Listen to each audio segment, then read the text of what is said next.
In this video, I'm going to show you how to get a Panda Express gift card. If you find this video helpful, please consider to like this video and subscribe to my channel. In saying that, let's just jump straight into the video. Okay, so what we need to do is open up a web browser and head on over to pandaexpress.com. And now once you're on the main page here, we need to scroll down to the website's footer all the way down. And then it will say find out more about Panda Express. Under that, here the middle is called gift cards. So click onto gift cards. This is going to redirect us to the gift card section of their website. Give the gift of Panda, so you can shop for digital gift cards sent via email or physical gift cards sent through the mail. So choose which one you want to shop. So I want to do a digital gift card. Click get shop now. Once you're here, you can also switch to a physical card, but I want to keep it digital. So you got all these different gift cards to choose from. We can filter cards. So if we go on the right hand side, they got the filter button here. We can do celebration, gratitude, everyday, all.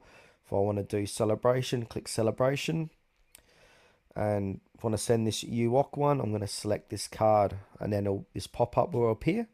This is the digital card here. And now select the amount, so you can choose from 15, 30, 50 or 100. And then who is this for? Someone else or myself? So I'm just going to send it to myself. It's just easier. So I'm going to put in the name, email address, message. If you do somewhere else, put in the recipient's name, recipient's email, and then your name, your email, and a message, which is optional. So I'm going to just put in text here. Click add to cart. All right, then it'll say review your cart. So I'm getting a digital cart for $100 with quantity of 1. If I scroll down, this is going to be $100 USD. Click proceed to checkout. And now we've got an option here to pay via Google Pay, PayPal, or credit or debit card. And then click on complete my order. So I'm going to do credit debit card. I'm going to put in all of my details here. And then click complete my order.